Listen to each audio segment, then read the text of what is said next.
I guess Wilbur Wright once said, if I were given a young person advice for how to be successful in life, I would say pick great parents and begin life in Ohio. Lucky for me, I had both of those in spades. Ohio has a legacy of producing individuals who reach for the stars, quite literally. They left their towns to chase the impossible, blasting off into space. Glenn was born only 18 years after the Wright brothers flew at Kitty Hawk. Armstrong walked on the moon 50 years after that, and another 55 years went by before the state of Ohio honored them with a painting. For those of us mere mortals who stayed on the ground, our own moonshots took different forms. All right, Dad. Take me back to your childhood. I had a very typical childhood in Ohio. Hicksville at that time was just a little sleepy town, probably 3,000 people. Art was an everyday thing with me. It was a way to express myself or my ideas or what was in my mind in a way that put it out of my head and onto a piece of paper. There were no artists in my town. That would be the last thing that working class people would think about. People like my parents would think, you have no prospects for income as an artist, and they would have just poo-pooed that right away. I had a librarian at my local library, which was 5 doors down from my house, and she would bring over books to me, illustrations, Norman Rockwell, Howard Chandler Christie. By the time that I got in first grade, my teacher had let me go up on the blackboard and draw the Warner Brothers cartoons while the other kids were out in the playground at recess. Bugs Bunny, Elmer Fudd, Foghorn Leghorn, Tweety Bird, Sylvester. And in my senior year, I had taken all of the photographs of my classmates. I drew those one at a time in a very large depiction of my whole entire class. It took me probably 2 months to execute it. It turned out really nice. I didn't think too much about college. I knew my parents wouldn't be able to send me. It would be up to me to earn the money to do it. And I was good enough at that point that I knew I could become a professional artist. They had an opening at the Toledo Blade when I was about 18 years old in the advertising department. You know, they took a chance on me, young guy with no college education, but with some talent. Before 4 years, I was doing most of the major projects in that department. Then I was moved over to the editorial. From there, art director of both the newspaper and of the magazine. I had a very secure position, making a pretty nice salary. I get a call one day from a guy by the name of Randy Root.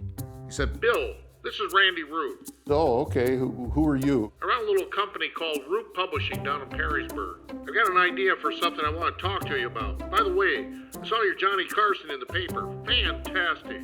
Randy had this idea to do discovery learning through this product that he called a learning map. By this time, I had almost 18 years into the Blade. In some ways, it was a very funky idea, but I didn't realize it. I thought it'd be fun. That's how Root Learning was born. I was working about 80 to 90 hours a week. You would have to let go of your self-expression and start to do work that would express what was in other people's minds. It's like being in a school at Root Learning. Within 10 years, we had at least 30 people, and after 14 years, up to almost 50 people. Now, who would ever think that that would be successful? But it was wildly successful. It's carried on, and I feel, real proud that I was part of birthing that company. I hate to say this, but there's no more motivating factor of contemplating a new career than getting fired. And essentially, I was fired from Root Learning. I had always had depression in my adult life. I dealt with it the best that I could, but it started to become more frequent. Later, I found it was bipolar disorder. During the manic phase, I found that I would get a little aggressive. One thing led to another, and I was fired from Root Learning. I had almost $1 million in stock at that point. They had me tied up with an unreasonable non-compete agreement. I had a single lawyer, and Root Learning had the largest law firm in Toledo. Kind of got railroaded to a degree. But it's okay, because the real value to Root Learning to me was all these things that I learned. So it was a great learning opportunity. I don't have any regrets about it. So in this period, before I could build up my business again, I concentrated on more painting work, and I did a lot of portraits. I'm working along in my office, and one day my friend Dan Romano, and he says, "Billy, do you realize that the state of Ohio has a RFP out there for a large painting of the astronauts?" It was $150,000, 9-foot by 12-foot painting that was going to be in the Columbus, Ohio State House. Now, I don't really do that kind of work. I'm more story-driven. I'd probably be up against a lot of other artists. So I just shelved it. I didn't think much about it. But then later, I got to thinking about all the aviation work that I had done, having paintings in the Pentagon and in the Wright-Patterson Museum. And I thought, for that kind of work, there would be nobody more qualified than me. I put my hat in the ring, pretty stiff competition. There were 37 artists in Ohio that had applied for it. The Ohio Arts Commission, they weeded that down to 3 people. Ohio has a tradition in its state house of being almost a museum. Works of art that capture America and Ohio. We have 8 presidents from Ohio. Each of those presidents are depicted in paintings in the State House. And in this thing called the Rotunda, they have only one painting in the central area, and it's done by a guy by the name of William Powell, Commodore Perry on Lake Erie, in the Battle of Lake Erie. But then on the 2 wings of the Rotunda are 3 other paintings. 2 by Howard Chandler Christie. The Treaty of Greenville, which is the opening of Ohio in 1803. Across from that is a tribute to Thomas Edison. The Wright brothers painting by Dwight Muchler was put into the opposite area of the Rotunda. The Ohio Arts Commission started to talk about, we should be honoring the great astronauts of Ohio.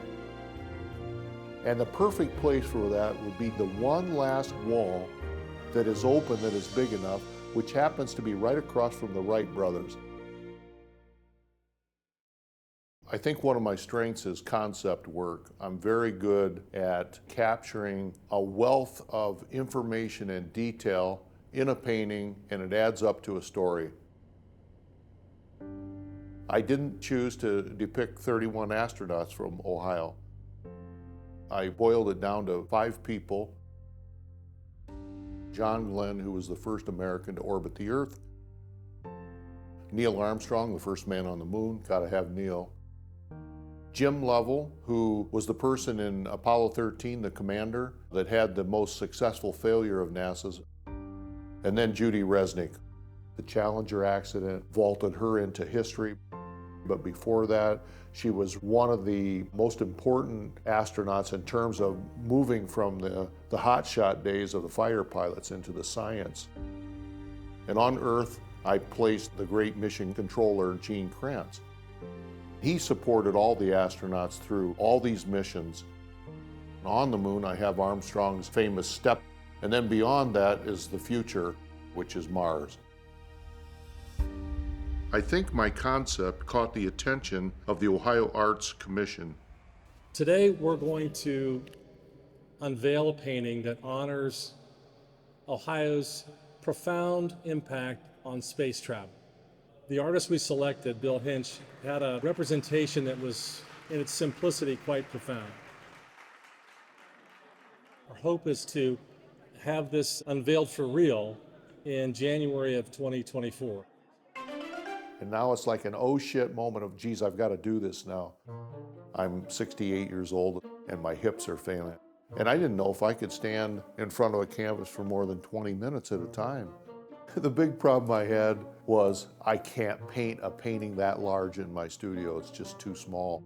But eventually I started to think about one of my friends, Eric Hennon, who I always get a kick out of because he's like this big, boisterous, funny, always on the move type of guy. And he had this building outside of Perrysburg, just perfect for what I wanted to do.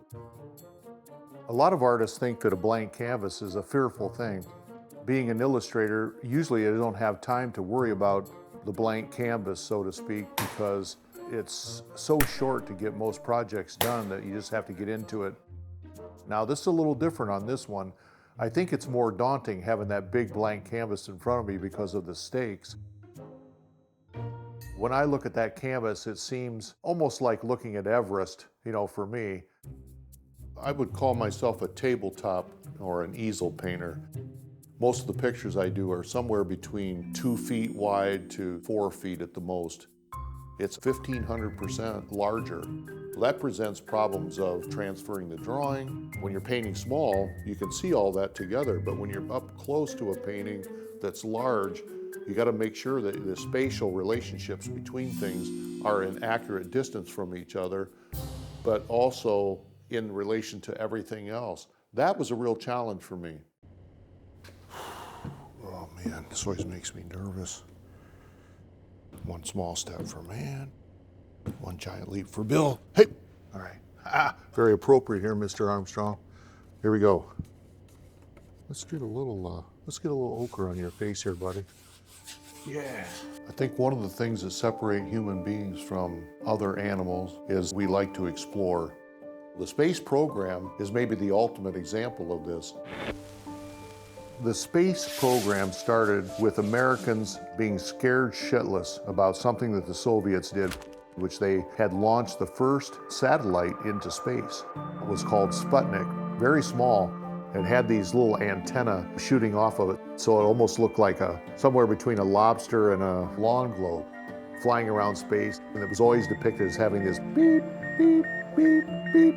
And something about that scared America, including our leaders. In like 1960, they established what they called the Mercury 7. And John Glenn was one of the Mercury 7. They knew that the moonshot was what they were working towards because John Kennedy, at a speech at Rice University, had laid down the gauntlet that by the end of the decade, we should put a man on the moon on an untried mission and bring them back safely to the and then Earth. return it safely to Earth. And so that goal aligned everything.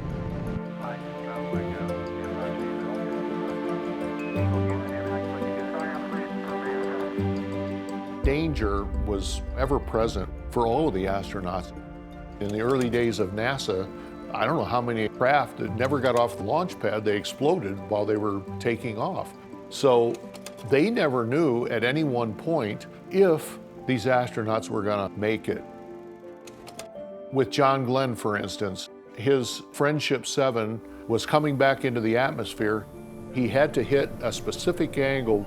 If he came too high, he'd bounce off. If he comes in too shallow, then he burns up in the atmosphere. He had to line up that angle himself. He was a great pilot, so he hit it on the head. You have Neil Armstrong, the first man on the moon. Everybody knows that. But he was very fearless. There were a number of times when he came close to losing his life. The most famous story, which is depicted in my painting, is when he was coming down from the command module and the lunar module. He was within 30 seconds of running out of fuel. But just cool as a cucumber, with 3 seconds to spare, he landed that in the Sea of Tranquility on the surface of the moon. Tranquility Base here. The Eagle has landed. For people watching it on television, which I watched it on television, I was 14 years old at the time, it was kind of breathtaking to see how close he was to disaster, but he pulled it out. Boy. Okay, we're gonna be busy for a minute. Wally, say something. I'm speechless.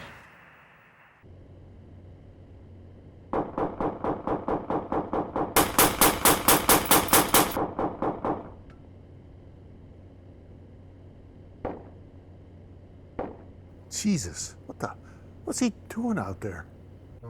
Eric is a guy that likes to wear camo. He goes out and shoots his gun at the back of his building, and I don't do any of those things. He's actually the polar opposite of me in terms of a worldview. Alexa, play Glenn Beck.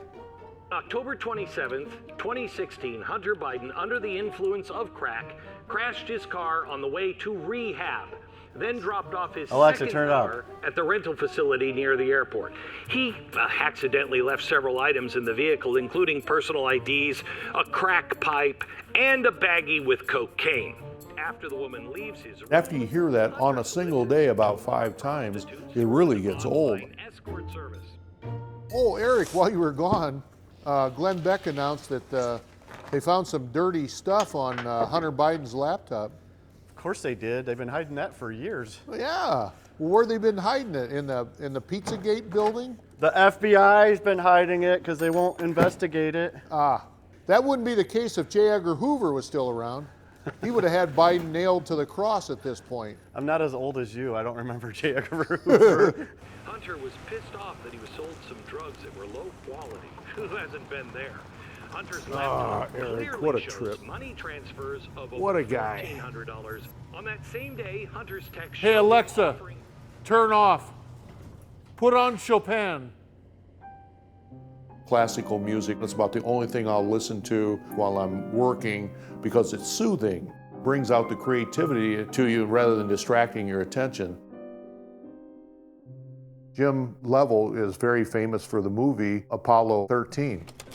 They ran into trouble on the way to the moon, some kind of an explosion inside the craft where they knew that they couldn't land on the moon. This is Houston. Say again, please. Houston, we have a problem. They didn't know if there was enough fuel to get them back to the Earth without some kind of an assist. Gene Kranz was the ground control leader, put together a team that could simulate what they needed to do in the cockpit to have success. So he came up with the idea to slingshot them from the gravity of the moon and then bring them safely back to Earth. It was literally like using duct tape that they put this solution together, and it worked. Judy Resnick was in the first class of women to be inducted as astronauts into NASA.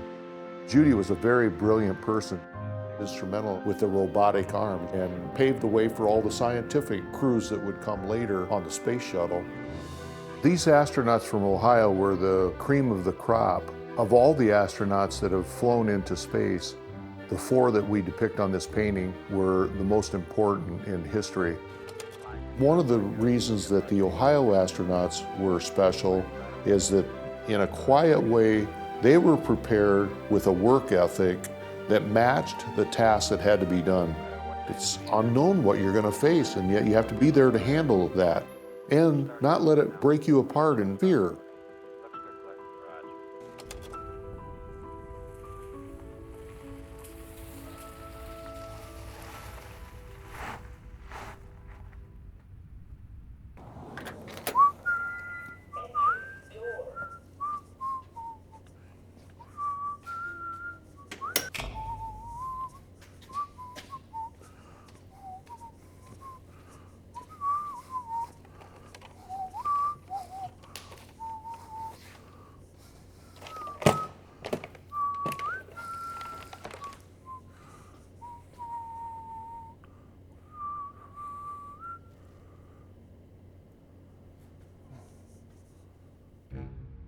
Two worldviews are on display, and you just have to navigate it. For me, it's a great learning that if you get to know somebody, even if you don't like some of the things that they think, you have to overlook some of those things as they do with you if you're going to get along. It's gotten a little bit better, I think. It's like you can actually talk about, okay, this is how I believe and this is how I believe. You and I are never going to change each other's minds. I mean, you're always going to be wrong. I'm always going to be right. Exactly. You know, like on politics Yeah. stuff.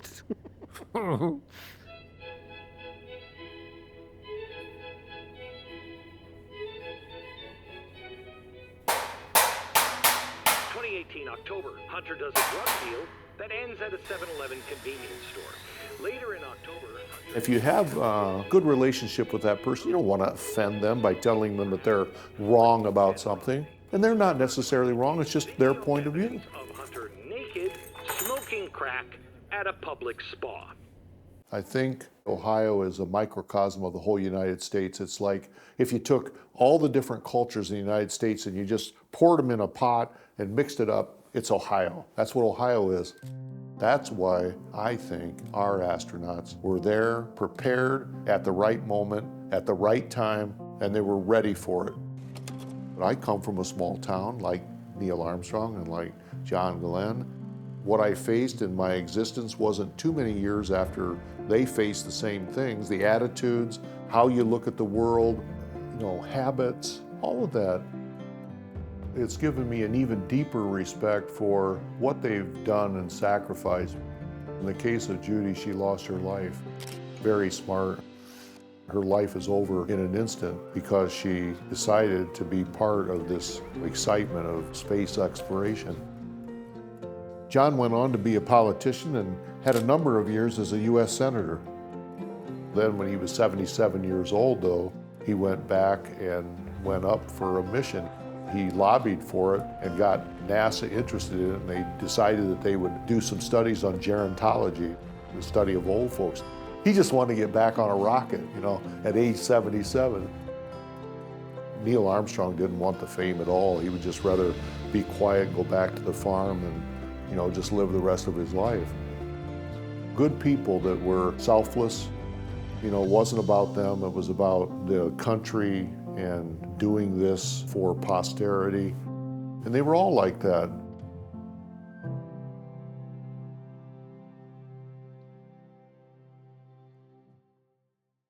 I'll have a extra large coffee. Yeah, cream. I got something I want to do a poll on. Would you mind doing a little poll thing? I would love to. Really? Would Oh love man, to. most people say no.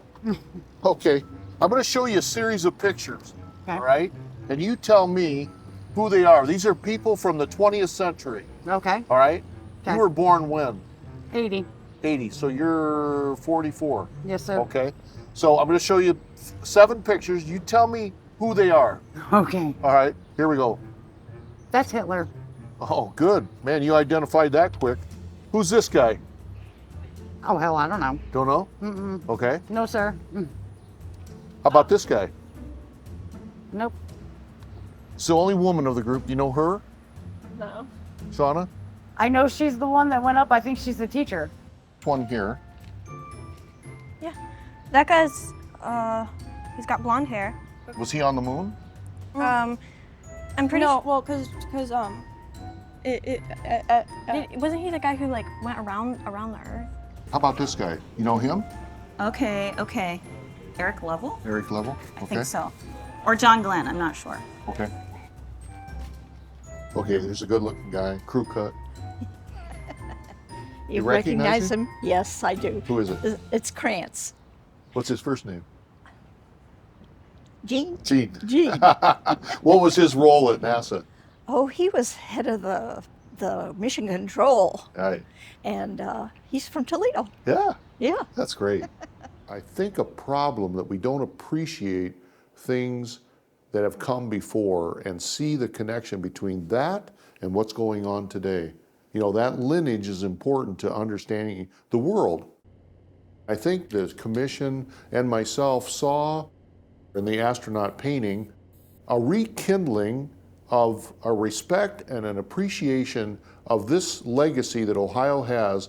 This was a way to educate on that as one more thing that adds to all the other things that explain the history that's behind all of this. Went from not knowing if I could do it and the terror of that to being in the middle of it, problem solving, moving along with it, day by day getting more confident that I'm going to be able to make it. Then I've done it, it's done. But then comes the problem of you got to move this thing from Perrysburg, Ohio to Columbus, Ohio.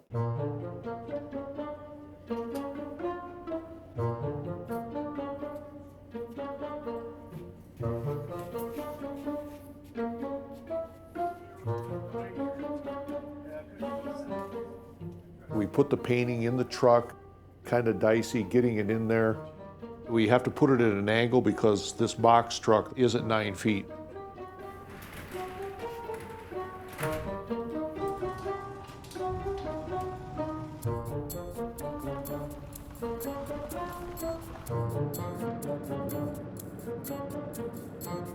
So we get the canvas down to Columbus.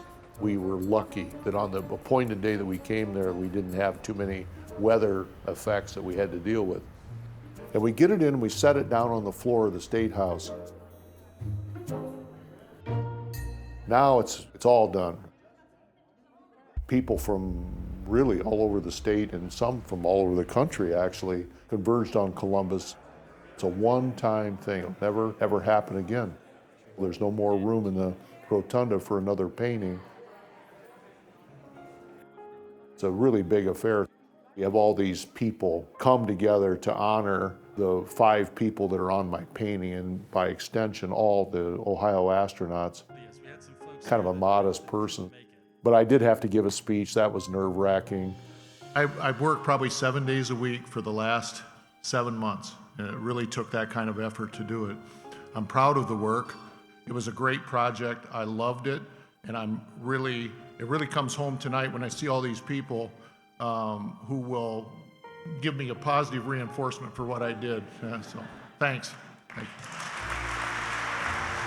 I think everybody had a shared opinion that it was one of the most satisfying, meaningful evenings of a lot of our lives, really. And it was, for me, the culmination of the whole thing.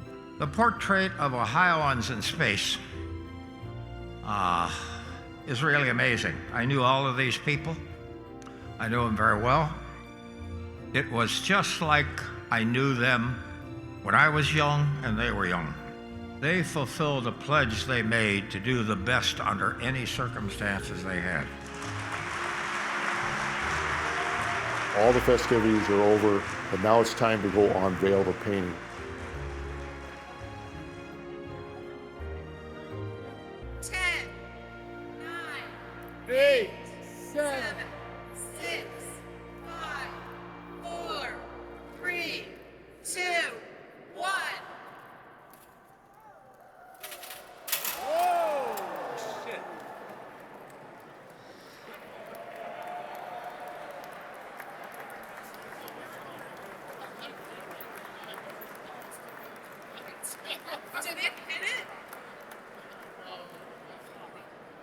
No, it looks fine. No, it looks good. Gene Kranz said to me when he looked at the painting, he said, the whole history of NASA is here. And it was. The moonshot, the people, the missions, it's all there. But it has no words attached to it. It's just pictures that you can study and probably read a lot into it. Now it has to stand on its own.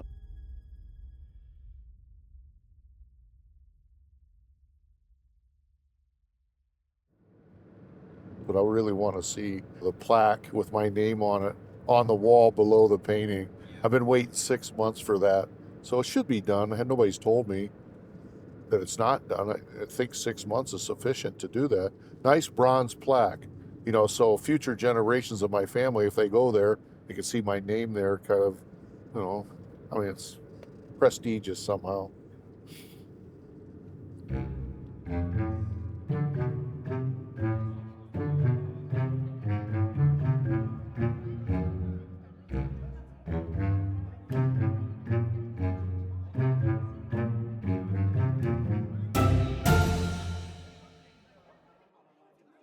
Hey, Charlie, I came down to the State House today and, you know, I wanted to see my painting again. And man, I was really surprised that the plaque isn't up there. What happened? I thought after 6 months it would be in place. Well, I think the holdup was the list, you know, the list of all the astronauts. That NASA approved list had to be formulated, and they ordered all the plaques at the same time. Oh, not your fault, I guess. You know, I guess things move slowly at state government, huh? Make our way on into the rotunda. All right, The list was all right. It was approved by NASA. Yeah, you know, okay. Check it, and they should be here within 4 weeks. Thanks a lot, I appreciate it. All right, See ya. everybody, and go ahead and take a seat right here in the center of the rotunda for me, please. The very center here, the rotunda, is where we have a lot of our significant artwork, including this great big painting over here behind me called Perry's Victory on Lake Erie. And it shows Commodore Oliver Hazard Perry during the Battle of Lake Erie, which took place on Lake Erie in 1813. Some of you can kind of stand back a little bit more towards the desk here. I know it's a little bit squishy over here. Everybody keep coming in. Perfect, perfect. This painting was just hung in January, so it's basically brand new. And it was the first new painting that we've added here to the State House in over 60 years.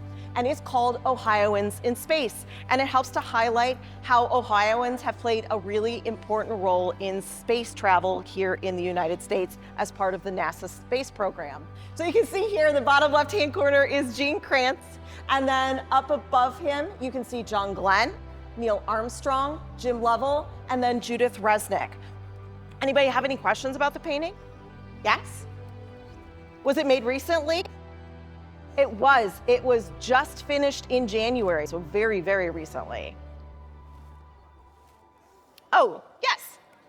Who was the artist? The artist is a man named William Hinch, who's from the Toledo, Ohio area.